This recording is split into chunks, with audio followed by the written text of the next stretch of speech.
Stephanie for the reasons I told you. She Yeah, right. So, So, you know, I made fun of the So, elections. just everybody knows, like, the line is south. So, broadcasting line, just. Literally.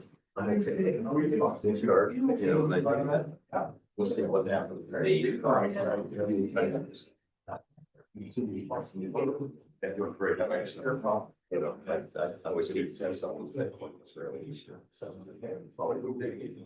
that is your call. That's why I sent the original email this morning, because I had read through it on the same conclusion. Yeah. It's not for me to decide.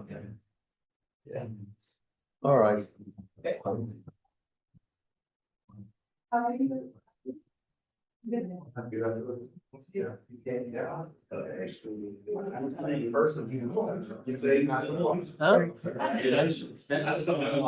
Jerry.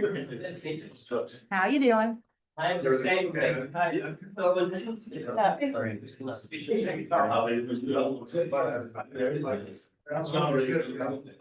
Mr. Chairman? There we go. Yes. Nice to see you, sir.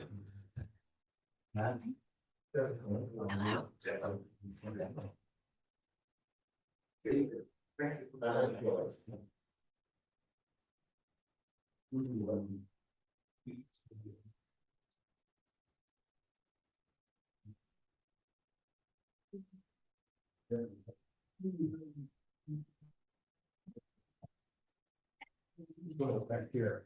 Okay, it said she was coming.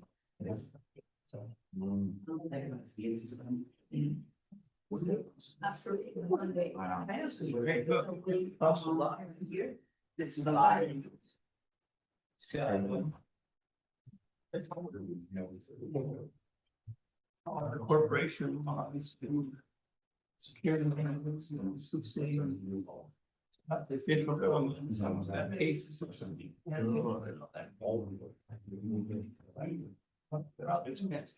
Nice and sweet.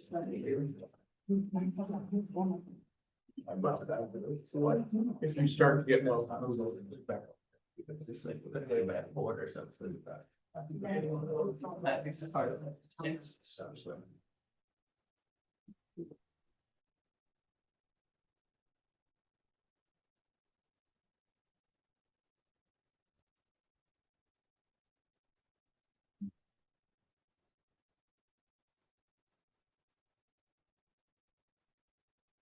I'm going to call the meeting of the Business Law Survey Commission for September 16th, 2025 order. I think we want to document who is actually here in person, the members that are here in person, and then virtually. So, I believe we have, let's see, Mr. Gutmann here. There he is. Thank you. Dr. Will. Okay. Mr. Montel. Doesn't look like he's here. Mr. Enright is here. Mr. Miller is here. I believe Mr. Hollingsworth, Mr. Barrett, and Professor Sullivan is here. And then everybody else, I believe is, we have other people in the room that I think our secretary or Mr. Willis can put into the minutes. So let's move on to the minutes of July 15th, 2025. Does anybody have any additions or corrections to those minutes? So moved. Okay, is there a second? Second, Mr. Sullivan seconds. All in favor, say aye. Aye. Aye. Any opposed? Okay, the minutes are approved. I will turn it over to the secretary for whatever updates he wants to offer. Thank you, Mr. Chairman. Good afternoon, everyone. It is a pleasure to join you all here today. As you all know, I have not missed a meeting. I highlight this because I want to show my commitment to every division within the Secretary of State's office. Elections takes up the headlines when you read the news. But the Business Services Division interacts with so many Hoosiers every day in all 92 counties. So to all the members here, thank you for your continued work throughout our state. It is important that we have every single one of you here today and have a seat at the table. You can advise our office and the state on laws and rules that affect business formation. Your voices ensures Indiana maintains its ranking as one of the top states to start a business. As the Indiana General Assembly looks at the necessary and various boards of commissions throughout state government, I know this commission is invaluable. As Secretary of State, one of my top priorities is safeguarding Indiana's business climate. Our Business Services Division continues to fight filing fraud, and we're implementing updates to the InBiz portal system to meet the changes from House Bill 1593, which takes effect January 1st in 2026.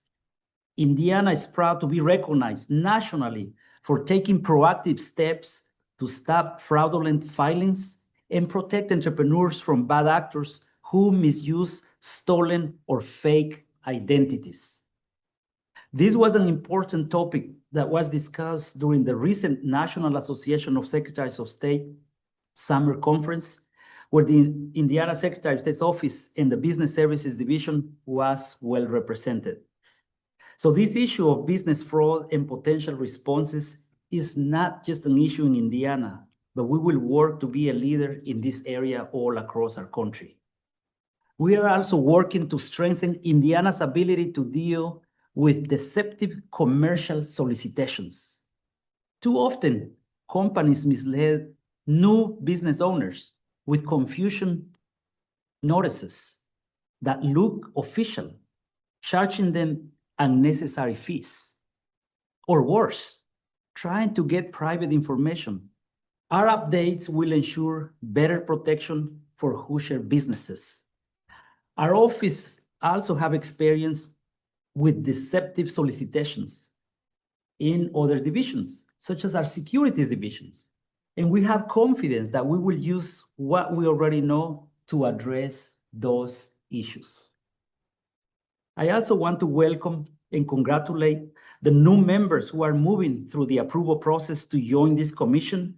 I see Mario Masalamani, Matt, and Karina Sasueta here. Thank you for being here. I'm actually great to see you here in person, so thank you for attending. Your experience and perspective will add tremendous value, and for the first time in many years, we will soon reach full membership in this commission. So thank you for coming. Once again, ensuring this body's membership is full shows the commitment that I have to this division and this commission. The more voices we have, the better. And the more projects this body can complete and work on, it will benefit our state.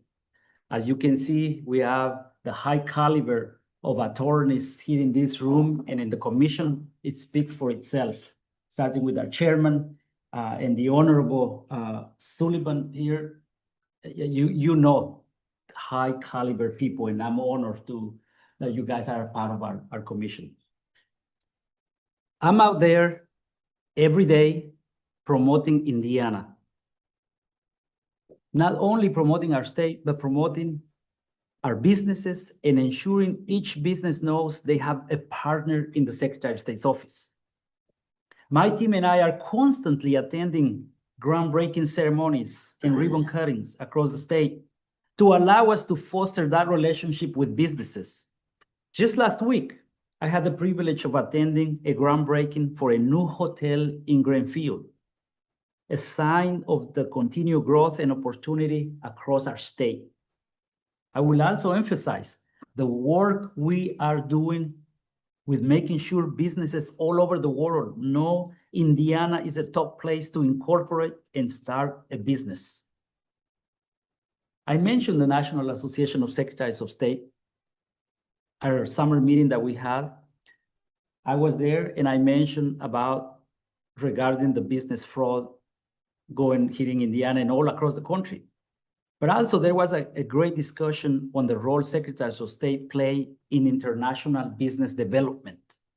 States like Washington, as you all know, the National Association of Secretaries of State has a Foreign Affairs Committee, which I'm part of it.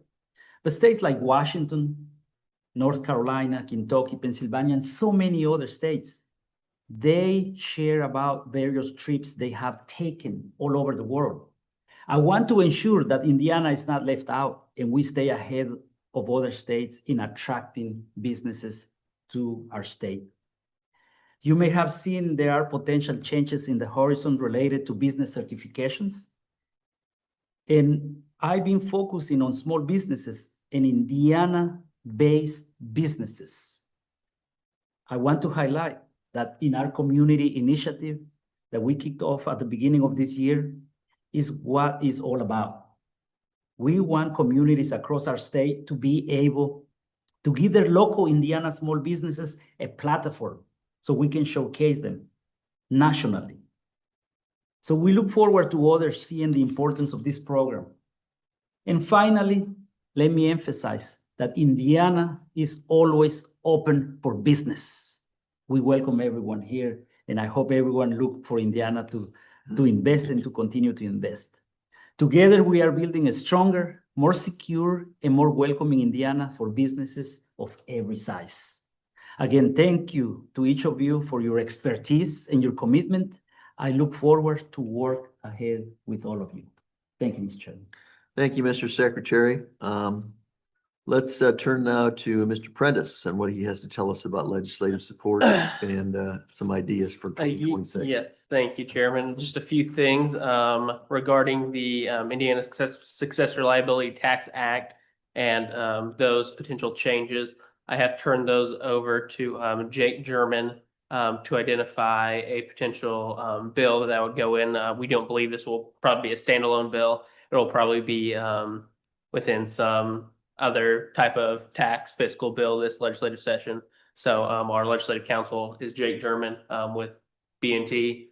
So he has all that information in the potential changes for the Indiana Success Reliability Tax Act. Some other changes we are looking for this legislative session. I've been working with our business services director, Scott Willis. He has worked on some language about strengthening the deception commercial solicitation laws. So we have some draft language on that. I'll be working on that and identifying an author. I do believe that one will probably be a standalone bill. I just need to identify an author. And I'll go over some, I think I may need to leave a little early here, so I'll go over some other things regarding the UCC. I think Beth has found some documents from the past business service director about UCC updates. The Indiana code gives the office the unilateral ability to update UCC rules, and then we don't have to go through the regular rulemaking process. So we can go through the process, whatever process our office feels works. So we may have a few ideas. We'll probably run those draft rules by this body, make comments, suggestions. Obviously, we'll work off the model rules that are out there. And then make tweaks based on Indiana's specific laws. And then new commission members, I will give a quick update on that.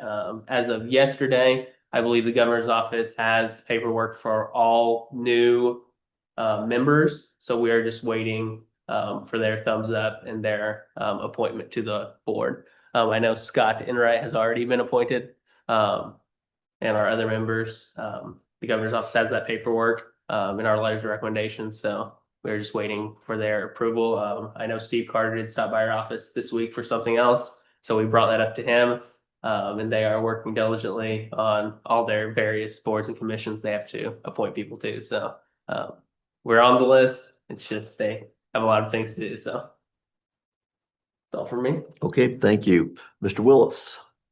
Thank you, Chairman. As we've discussed a few times before with this group and just for benefit of some of the new potential members, there's a lot of these deceptive filings that go out. We specifically target newly formed entities. It's a myriad of things, but it looks like it could be coming from us. And they're offering the great price of $400 to file a business entity report, which costs $30 and change. So it's really something that, you know, they've got all the earmarks of, you know, you need to do this right now. You could be administratively dissolved. It's just a lot of stuff that get people concerned that aren't in the process of managing their business on end business stuff. So they just don't know all the things that they're responsible for.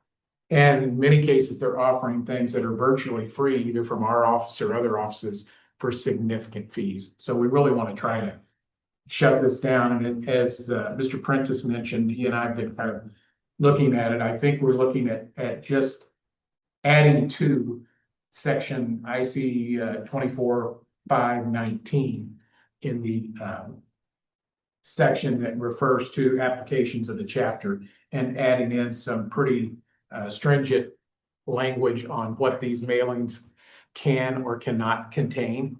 We're following several other states that have put this in place. And as the secretary mentioned, as we go to some of these conferences and things and talk to the other states, it's pretty interesting. They'll get their law in place, and usually within a month or two, other states surrounding them see an uptick. So these folks just move to the next place. So I think the more of us, more of the states that can do this and share information about it in our systems and stuff, we can put some significant hurt on these folks that are not doing right by our businesses.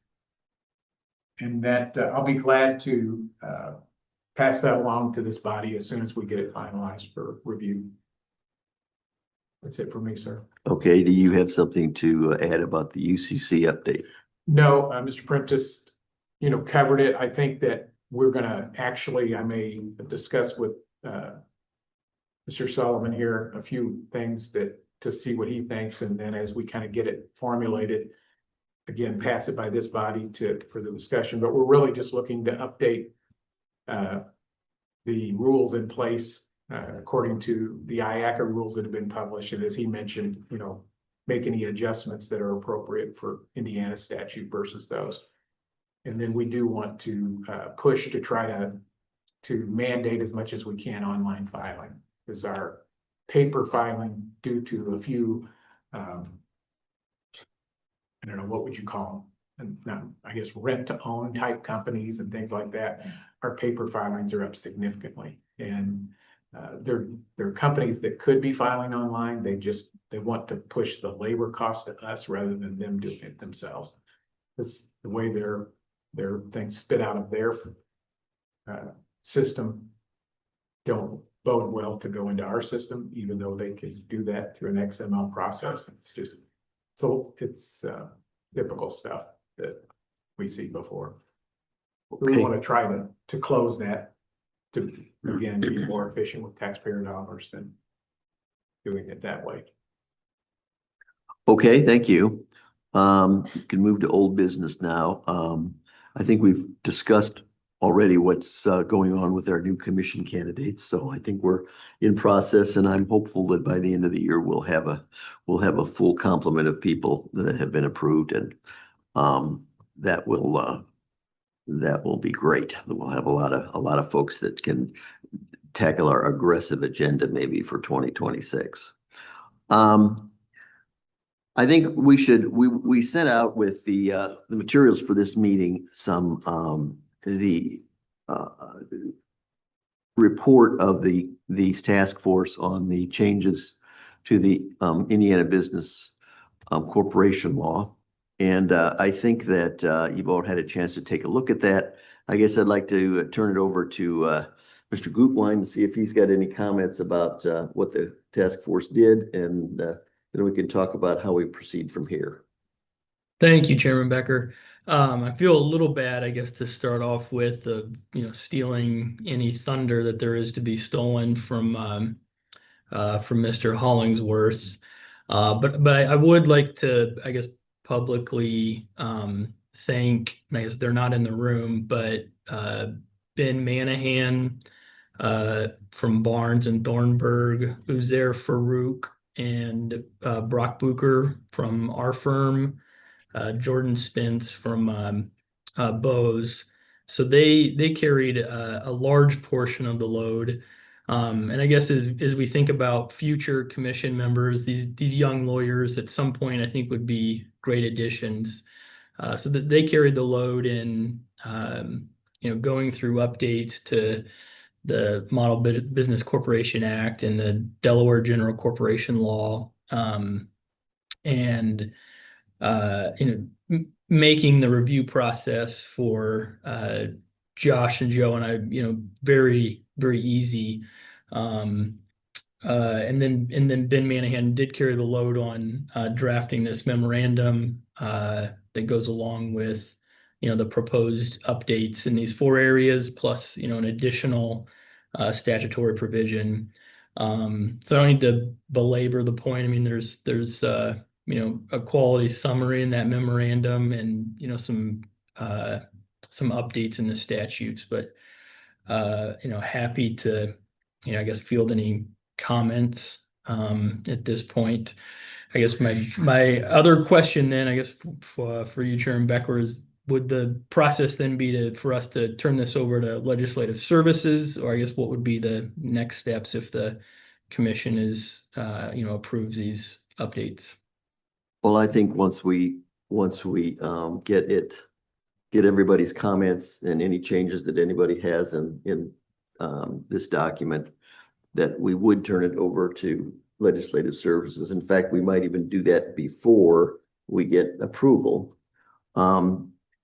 There is I'm going to talk about this in a little bit some more, but there is a small hitch in approving this today. And that is that our operating rules require that 1/3 of the commission members be present in the room in order for any meeting to be, in addition to the quorum requirement, there's also this 1/3 present thing. And while I applaud the fact that all of our new members or to-be new members are here, most of them, they don't count, I don't think. And I would hate to get down this path and then have someone suggest that this was not a legal meeting for making this approval. So what my proposal would be that, and I don't know, Keegan, is there any advantage to turning this over to LSA now versus a month from now?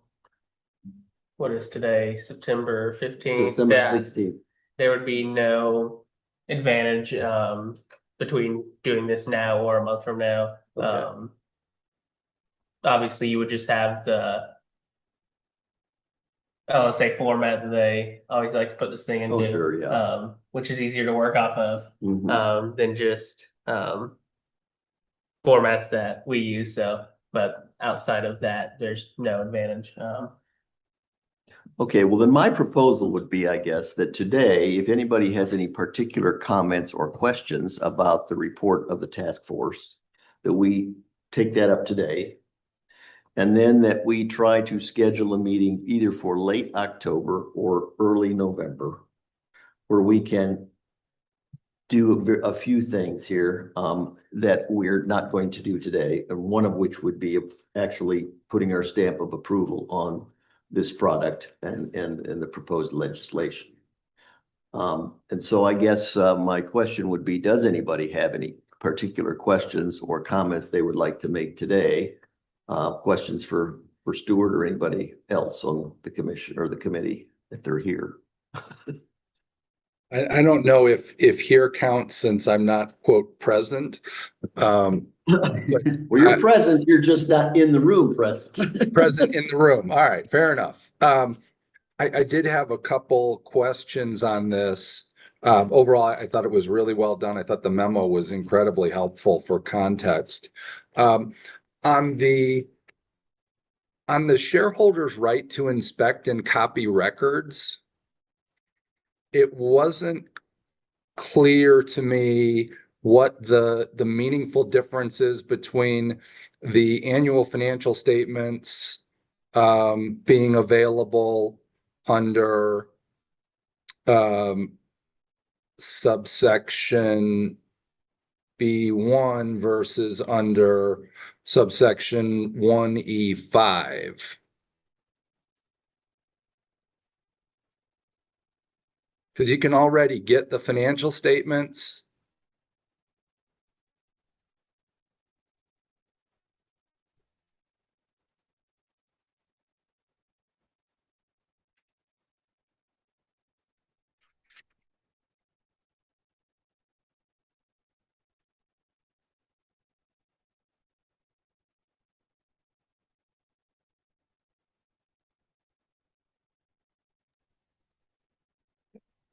That's a good question, Scott. I will have to take that back to our group. That is not a point that we discussed. We focused on the change of limiting the type of accounting records that were available under section B2. Yeah, and I totally get that and the purpose behind it. I'm just, it feels like we're giving the sleeves off our vest on this one. And I guess the next one that I had a question with was any agreement between a corporation and any shareholder. And that had me thinking about public companies in particular, but employment agreements and things like that. And was this designed to be within the scope of picking up somebody's employment agreement if they also happen to be a shareholder? Katie Couric is if she owns a share of, or whatever, she was the example years ago. But if she owns a share of CBS, does that mean that a shareholder is entitled to see her employment agreement?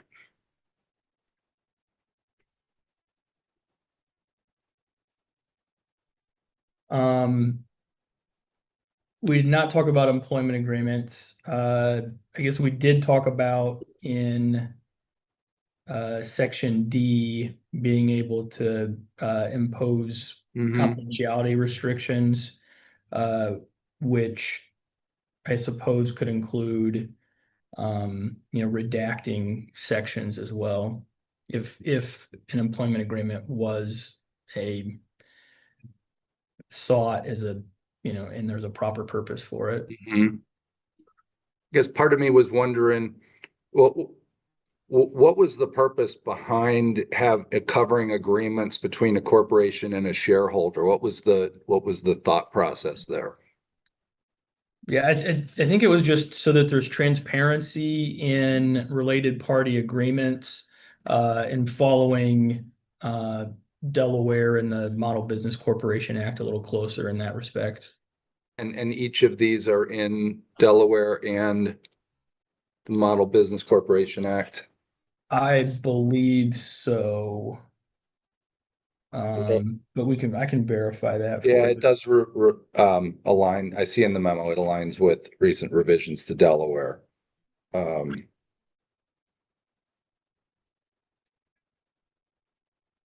I guess what I'm wondering is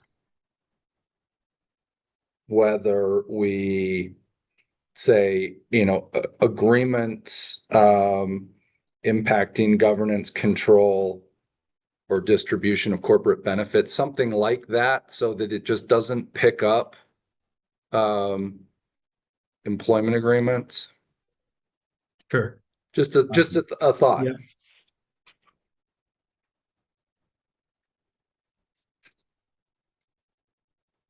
Okay.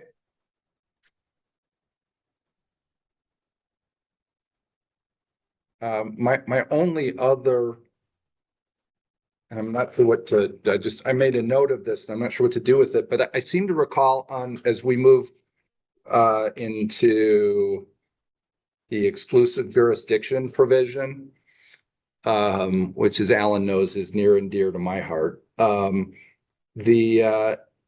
think that the SEC for publicly registered companies requires a carve out for Exchange Act and Securities Act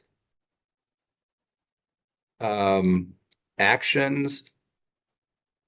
And I don't know enough. I remember that, but I don't know enough whether that is something that should be incorporated into this. I'm not sure it is, but I raised the question because this expressly permits a provision establishing exclusive jurisdiction for these things. And to the extent that the SEC says that some of these, if they're wrapped up in other matters, may not be able to be exclusive, then does that eviscerate this language? I'm just not positive about that. And maybe I'm making a mountain out of molehill. Yeah, we did not discuss that.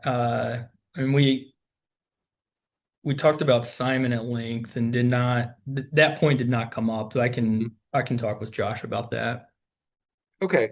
But otherwise, I'm 100% in favor of the changes that have been proposed.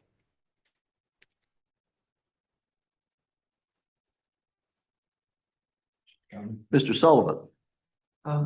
Following up on that point, I hadn't thought about this before, but you'll recall that our dissenters' rights statute has a carve out for publicly traded corporations, just as a general rule. And it might be worth Stuart thinking about whether that exception for publicly traded corporations would be appropriate for some of these other recommended disclosure changes. The theory would be slightly different. The theory supporting the dissenters' rights statute is that the market will price out whatever the value of the shares are. A dissenting shareholder doesn't need to the litigation remedy. But the rationale for having a carve out for public traded companies on this inspection rights is that similar to what was just said, the SEC imposes significant disclosure obligations on publicly traded corporations anyway. And I don't think it's strictly a preemption analysis, but that ought be sufficient to protect shareholders without having additional statutory rights under the BCL.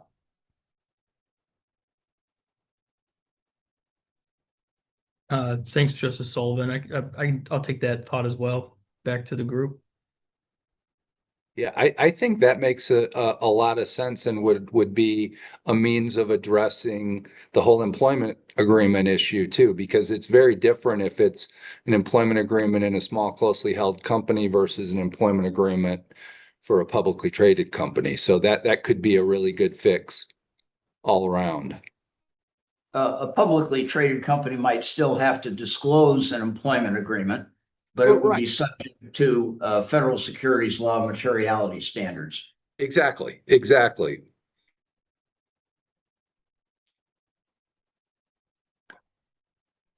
Any other comments or questions?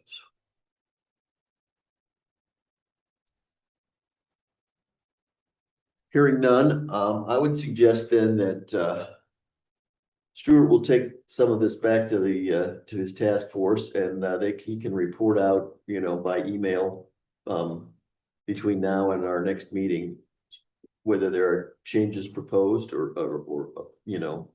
some thoughts, responses that they would like to make to some of these questions that have been raised.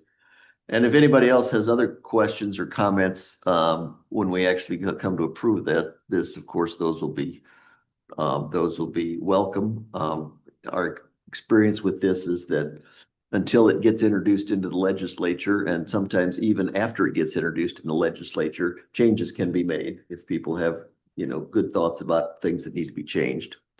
So I would suggest that we bring this up then in our next meeting so that we can, with the goal toward finally approving these changes with whatever alterations that the task force suggests or other people come up with between now and then. So that's all right with anybody? No objection. That's the way we will proceed. Mr. Sullivan, the LLC Act, comments. Mr. Chairman, the press of other business, which has been considerable, has kept me from making any progress on this, and I'll endeavor to have a report in advance of our next meeting. Okay. And it seems to me maybe that maybe a realistic thought about this would be to try to see if we can do something in the first quarter of 2026, or thereabouts. I mean, I don't think that anybody is under illusions that we're going to work like crazy between now and the end of the year to get this done. So if we could, if we could sort of target that, that would probably make some sense to do something like that. I think that'd be right. As many of the people here know, there is a major piece of litigation that would affect this that's been pending at the Indiana Supreme Court for over a year now, and would affect what this says, and be interested to see whether the Indiana Supreme Court takes into account the recommendations of Mr. Gutwein and Mr. Hollingsworth in their amicus brief on this case. But I'd certainly expect the court, as long as that case has been pending, to wrap that, to hand down their decision yet this year, and that would dovetail with your first quarter of 26 target. All right. I guess the question on the sales tax clearance process, is there anything further to say about that? It sounds like that's moving along. I think Mr. Brent has covered the status. Okay. That we should hopefully know an author relatively soon. Okay. My understanding is that that the Indiana Department of Revenue has indicated that they would be willing to submit something supporting or at least not opposing these changes to the extent that that was useful. That's correct. Mr. Hoffman shared that at the last meeting. Okay, good. So let's move on to new business and future projects. I guess we'll turn back to Professor Sullivan again to see whether what the ETA would be on the hub meta changes. Mr. Chairman, the hub and meta refer to provisions in our business entity statutes generally that are derived from uniform acts promulgated by the Uniform Law Commission. And they have had underway a project to update those two statutes. And we've been awaiting their final report for over a year now. One possibility, I suppose, would be to just go ahead with the draft, which I think is probably substantially final. But again, given the press of other business, I sort of waited till they finished up their work product. But I'd be glad to undertake to press ahead, assuming that their final report will not be that much different than the most recent draft, which is now, as I say, over a year old. And but we would want to circulate this in such a way, the necessity for circulating this would be such that I think it would be very difficult to have any changes, which I don't think would be particularly material, but to have any changes in time for the next legislative session. But perhaps if they're minor enough and we're going ahead with changes to the BCL, maybe they could be folded into that. So why don't I circulate what is in the most recent draft, and we can see whether there's anything there that we think requires considered attention. or whether they're sufficiently ministerial that they could be folded in with the BCL project. Does that make sense? Yes, I think that's fine. I think if you can circulate that and, we can make a judgment about whether, if it's just little stuff, then yeah, we could include it in maybe in the BCL project. If not, then, it can go on our list for 26 and projects for the 27 session. As far as other projects in 2026, now that we are going to have lots of eager new blood on the commission, it seems to me that there are maybe 4 things that we could turn our attention to, and I am not assuming which ones may or may not rise to the level of being worth doing. They are all things that have been sitting around unchanged for quite some time. And I think that it would be great if people would give some thought to this. I mean, some of them at first blush seem obvious, but then when you think about it, you think, well, gee, nobody does anything with these anymore. But those would be the professional corporation statute, which now that we have tuned up the IBCL, I guess the question is, should there be anything done to the professional corporation statute? A second one would be the nonprofit statute.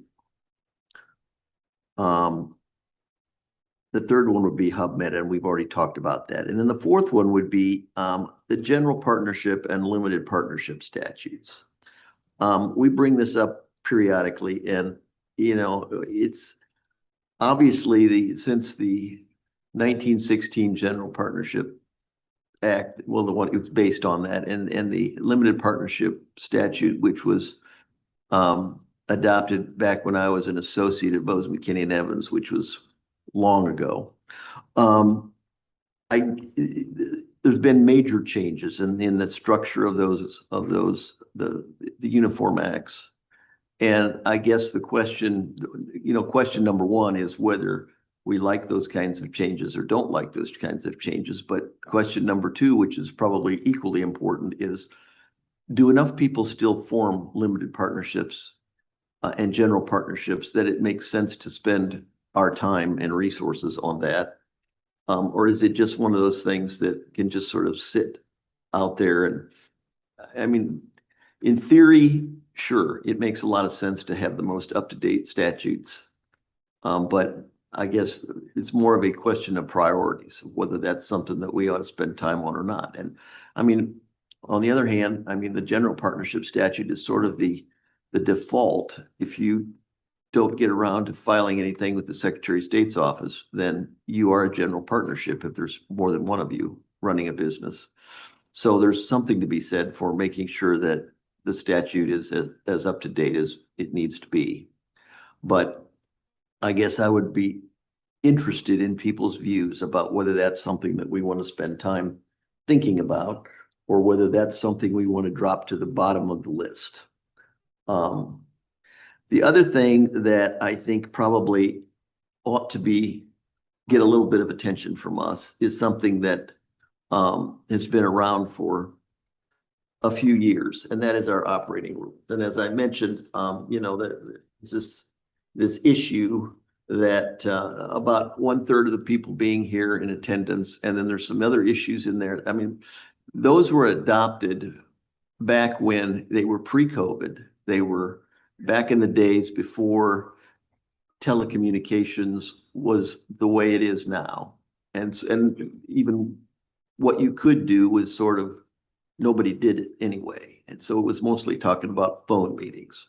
Now, things are perhaps different. And I guess one of the questions I would have is whether it makes some sense to revisit those and determine whether there are a few little changes that need to be made here and there. I guess I would be interested in people's thoughts on that. And also, I guess I would turn to Jerry and ask whether he might be able to tell us at some point what other groups are doing in the government, other commissions and boards, or whether they have these, 1/3 have to be in the room rules, and if you miss 2 meetings in a row, you're off the commission and all that kind of stuff.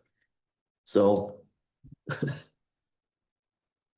The other two groups that we work with, which was the Retirement Home Guarantee Fund mhm. Board, they have some pretty specific duties overseeing a fund and liabilities that might be associated with that. So it's sort of an accountability issue. The Motor Vehicle Sales Advisory Board primarily advises the secretary and the Auto Dealer Service Division. They don't advise the General Assembly. They don't really focus much on legislation. So I think it's unique what Business Law Survey Commission does. I think there's opportunity to research that. I think that the governor's administration has some interest in looking at all the boards and commissions for relevance and for uniformity. So we could certainly look into that to see how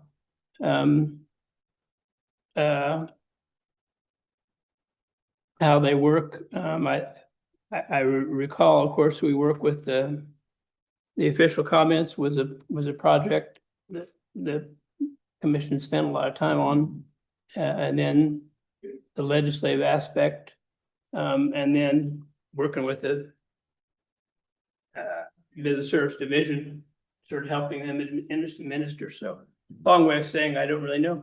Okay, well, I guess I'm probably all of us in the room could say, well, this would be the most efficient way to do this, but I'm also cognizant of the fact that there may be some sensitivity from the government side that people are concerned that there's going to be folks that never make it into the room if we get rid of some of these requirements. And so I'm curious whether, there's going to be pushback from anybody, at the governor's office or elsewhere on this subject. Maybe they don't care, which is fine with us, then we'll do what makes the most sense. But if there are concerns, I guess it would be good for us to know what those are. And I would think that might be something we want to take up in the first quarter of 2026 to just see whether we want to change the rules of the road a little bit here about how things get done. Yeah, we'll take a look at that and get back with you on that. Okay, appreciate that. I'm sorry, Mr. Chairman. Yes, sir. For those of us that are now thinking we should have known about these operating rules before we joined the commission, is there any way to send around a copy of these? No. Yeah, I'm sure that Mr. Willis could send around a copy of those to everybody. Thank you.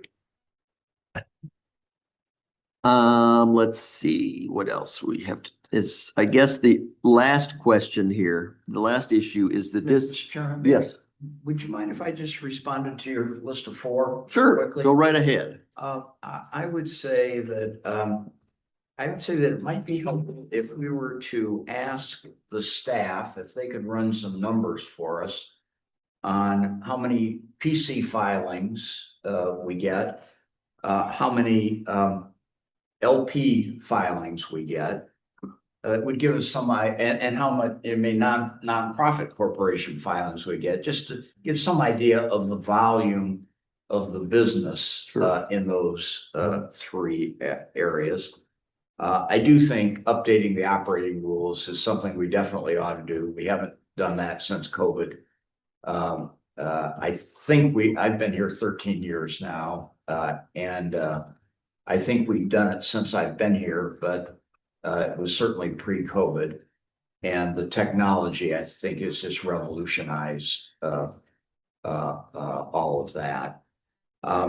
You and I have had several discussions over the years about adopting more recent versions of the Uniform Partnership Act and the Uniform Limited Partnership Act. And I continue to be an advocate for doing that. The rules would only be prospective. They would only apply to newly formed general partnerships and limited partnerships.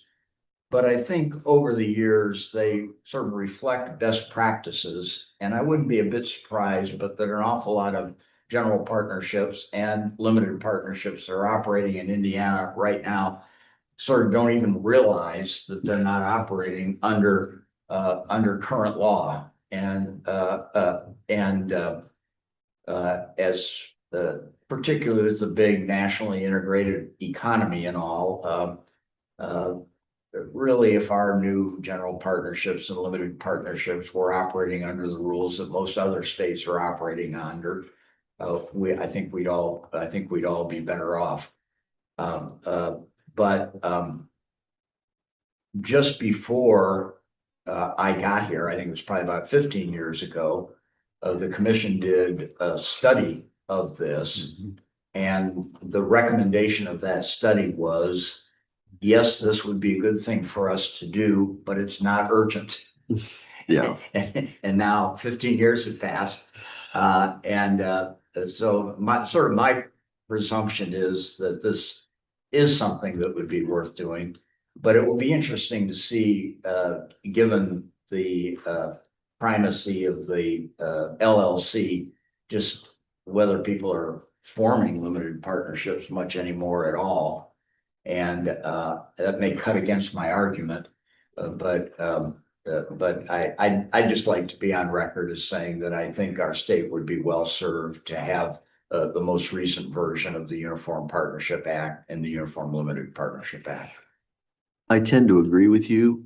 The issue that I know was addressed in that study that was done 15 years ago or whenever was not that there was anything wrong with those new acts, but more that it was going to take some work to integrate them into the whole Indiana statutory scheme and make them similar to the other entity acts that we have. And I guess to me, it's mainly a question of whether we have someone who is fired up enough about these that they're prepared to lead a little task force to try to create something that would work in terms of turning the Uniform Act into something that could be adopted in Indiana. And so, if anybody is really excited to do that, I'm all for it, and I'm willing to say, I'm not going to stand up and say don't. So, I mean, I guess I think this is all the kind of discussion we need to have. And we can start it in our next meeting, and then if we want to continue it, in our first meeting in 2026 about exactly what we want to do. I think that the model that we used with the IBCL changes makes a lot of sense, which is rather than creating a committee of the whole that is going to spend all its time working on all these, that we put one or two people from the commission on a task force and recruit other folks that might be interested to come up with a product that we can then spend time and polish up the way we think ought to be, and then move ahead with that. So those are my thoughts. Does anybody else have anything else they'd like to add about that? Thank you, Mr. Chairman. Okay. I guess the other piece of new business, this is our annual meeting. And technically we're supposed to have officer elections for 2026. In view of the fact that there is at least an argument that this meeting is not legal because we don't have a third of the commissioners in the room present with us, I am inclined to table that sort of at the prerogative of the chair until our next meeting, our last meeting in 2025, so that we can have our elections then. At the moment, my understanding is, are you still interested in being the vice chair? Okay. And I guess, Keaton, are you still interested in being the secretary? It's a demanding position, I know. Okay, and I'm willing to serve another year as chair.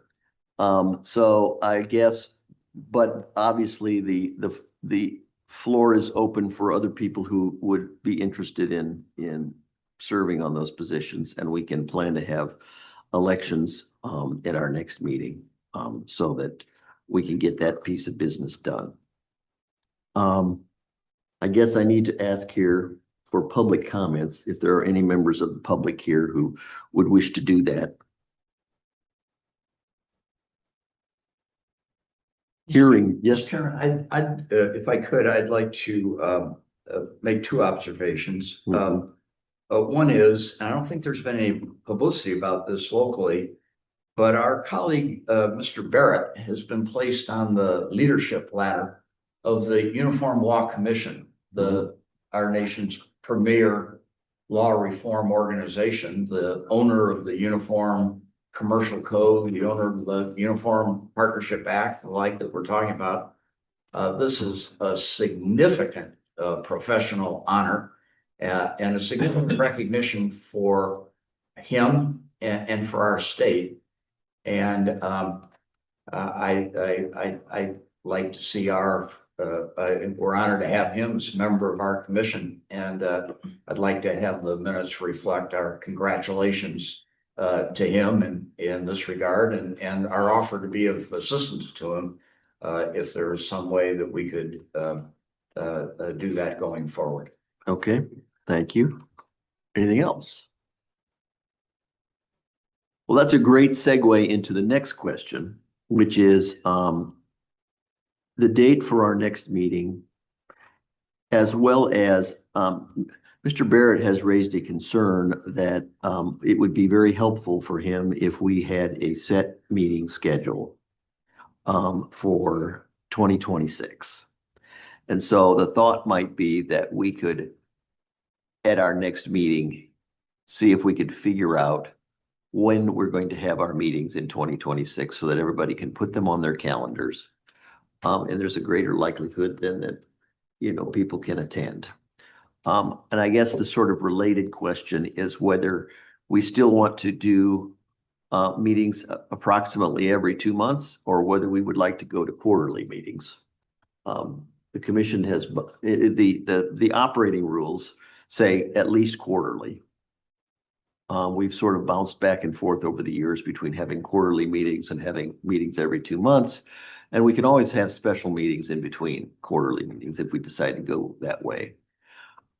But I would be interested in people's thoughts about whether we want to do quarterly meetings or bi-monthly meetings, whether bi-monthly or whatever.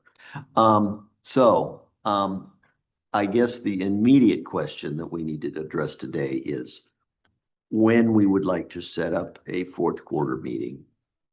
I would propose that in order to hit the deadline for submission of our IBCL changes, it probably needs to be either late October or early November.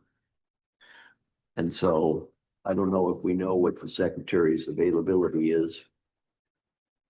I do not Okay, have to find them. I will offer up as somebody that has been communicated by some of the members unable to attend, that if we could offer up at least 2 or 3 dates. So that they have some selectivity, that would be appropriate. And if you do decide to make changes to the rules, then maybe a way to go would be to have quarterly meetings and then a couple of set virtual meetings. yeah, That way you give folks that flexibility where it is actually, and then you're able to modify the bylaws to still have those be legitimate. okay. My proposal then would be that everybody should communicate with me dates in the last 2 weeks of October and the first week of November that you are not available. And then, and based on my experience with asking the members of the commission to communicate things to me, if you say nothing, we will assume you're available, or at least you waive your rights to object to the meeting date that gets selected. And then we will check on this end with the secretary, and then we will propose, a couple of dates and see which ones is the most popular. And then at that meeting, we will plan to address any further changes to the IBCL task force report and hopefully approve the proposed legislation for that. We will decide whether we're going to fold anything from HubMeta into that or not. And then we can discuss further anything we want to talk about for 2026 or anything else that happens to be, pressing business. And then try to set ourselves up for a big start in 2026. Any thoughts, questions, further ideas? Mr. Chairman. Yes. Then CC me, I can compile that. That would be fantastic. Please CC Mr. Willis on anything having to do with these dates. And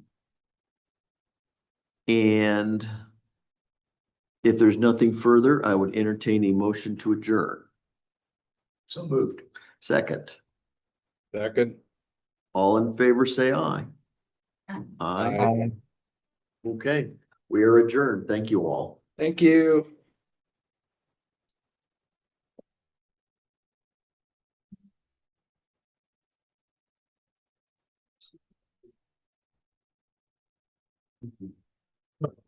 Glad you could be.